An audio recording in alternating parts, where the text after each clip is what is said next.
Hey, Crusader, back with you today. Very excited as we continue our journey through the Spawn comic. We are now up to issue 4. Issue 4 of Spawn. So, you might recall, if you watched the previous videos, we last left off when Violator, also known as Clown, decided to attack Spawn and rip out his heart, thinking he defeated him rather quickly. However, he finds out that Spawn is still alive and he's ready to fight. And so, the beginning of issue 4 deals with a quick recap of what's been going on in Al Simmons' life. And it's not great. He's a black man, but he's white 5 years in the future after he comes back from dying, and he's confused by that. His whole reason for returning was he loved his wife and wanted to see her again and be with her again. The devil kept his end of the bargain and allowed him to do it. But, of course, at this point, she's remarried and she's had a child, which he was unable to do when he was alive. And so he's completely ripped apart. And now he's got an enemy who's attacking him, and Spawn doesn't like that very much. And so now he says, let's try that again, but this time try and do some real damage. So these boys get into a fight.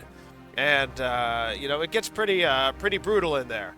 The fight deals with... blasting a hole through Violator. It deals with, right here, you see the hole going into Violator.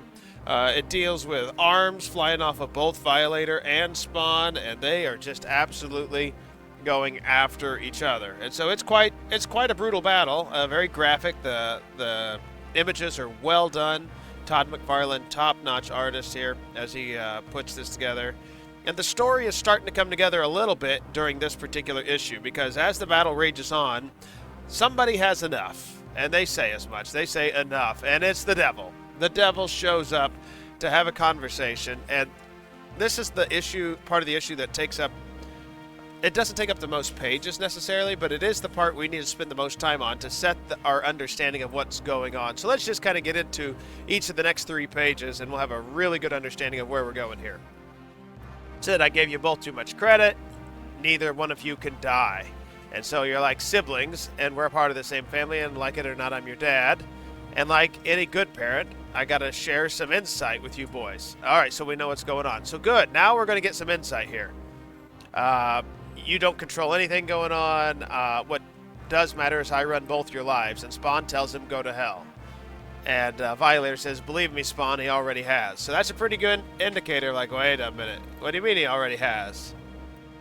And vigor and humor, what a combo. He likes it. And so he says, don't be surprised. I have a soul and 8 billion others, nearly enough to satisfy my needs. Evil can be very addictive, especially after death. The accumulation of the souls of the damned can have only one outcome, the destruction of God. Yes, Simmons, there is a God. For an atheist like yourself, that might come as a real shock. But with all you've been through, I'm sure it's not such a hard concept to follow. And you do have to appreciate the little bit of humor in this moment, because here we have the devil who's saying, yeah, there is a God, Al. You don't get it, but he's real. He exists, and I'm here to fight him, and you're going to help me. And then Al, as is often a curse slang that people use when they use Jesus' name, he says it. And what does the devil say? Call him what you will. He is now your enemy. So it's just kind of humorous in that moment. Anyway, so the devil keeps talking here, but he says it was your choice. I don't have the power to turn people away from God. They have to do that willingly. But once they do, I need to seize that moment and make them mine. And once I have them, my power can and will control them forever, which is where you come in, my dear Spawn. Okay, so he's really setting the scene for us to know what's really going on here. My army of evil is not quite complete. I need billions more, for the forces of good are naturally quite strong. To ensure my eventual victory, though, I need agents to do my bidding. Your past human life made you the perfect candidate. Young, brash, destructive, ruthless, arrogant, and a hired killer. Not too many of you around.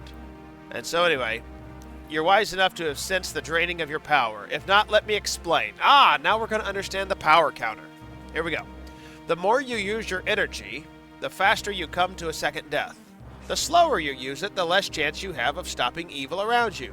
Either way, I eventually end up owning your soul. The only choice you have is how fast are you willing to give it. Ha ha ha ha ha ha.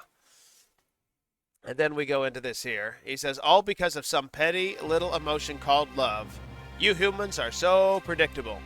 So you see, my Spawn from hell. You've heard the phrase hell spawn. Well, that's a play on it here. I can't lose. It's either the depletion of your power, which leads to your death, which leads to losing your soul into the darkness, and simultaneously killing the so-called bad guys, which helps build my army much faster, or you do nothing.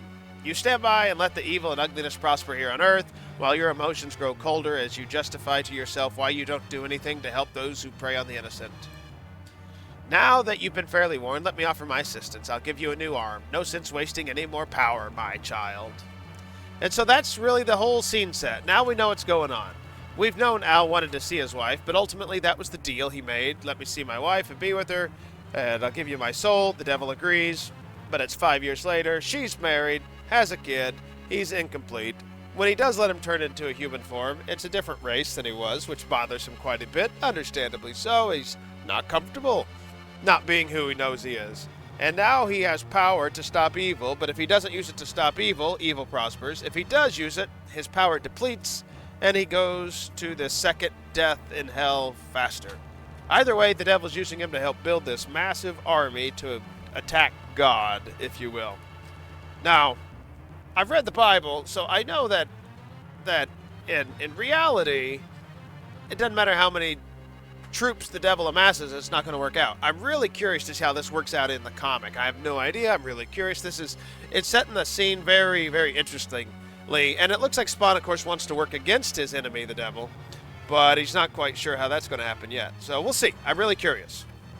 Now, Violator's not exactly a fan of what's going on. He says, what about my arm? What about me? You didn't tell me what was going on. He throws a big fit, and then Satan holds him in his hand and says, silence. And he's really mad at him, and he squeezes him, and he tells him he's grounded. And he returns in clown form, and he can no longer transform back to Violator.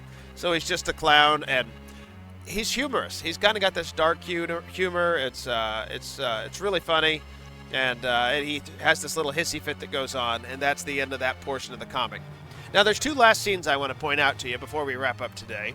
The first is Spawn's on the street in some kind of cloak and hat, much like the Ninja Turtles were, if you remember in the original movie. Yeah, because that hides everybody. And they get past him, and they look up, and they see there's a superhero on the TV, and these kids are really excited about the Dragon Dude from Chicago. And so you see this green guy. I don't know who that is. I've never seen him before, so I'm really curious to see as the comics go on if he shows up. But look, they get excited. They're talking about those Youngblood. I think it's a gang is what it is, but I'm not for sure. I bet he could take Bedrock easy. Not Bedrock's. So, like, there's these different names that are being thrown around here, presumably going to show up in the comic later on. So it's something to be watching out for. I don't know someone named Bedrock. I do know someone named Badrock. So I don't know if those are a couple different people or if it's a play on the same name. So I'm really curious. But the final scene before the comic wraps up is 2 a.m. Wanda had a bad dream, and she wakes up, and her husband's talking to her, and she's really confused about the dream. And she's saying, never mind, and he's like, don't worry, I don't expect you to just forget him. So the husband's very understanding in this case, and she's kind of overwhelmed thinking about him, and the very last line down there at the bottom is, Al seems so real. So what I'm a little confused about now is, so he shows up 5 years later. She has no idea he's alive, but now she's dreaming about him and thinking about him more. So is it some, connection just because he's there and she doesn't realize it? Is the devil playing a game? I don't know. I'm really curious to see where this heads. So she obviously is going to be a factor in the story. I thought she might completely drop off the story for a while after he found her married with a kid. He's not going to go around that situation, especially in this disfigured form that he's in. So I don't know where it's going, but I'm really curious. Here's the beginning of issue 5. You get to see the opening cover, see where we're headed next time we get together. So Spawn's on a rooftop hanging some chains. What's he up to? What's he going to do? I don't know. But if you want to find out, make sure you tune in to the next video. But until next time, it's been Crusader, and I am out.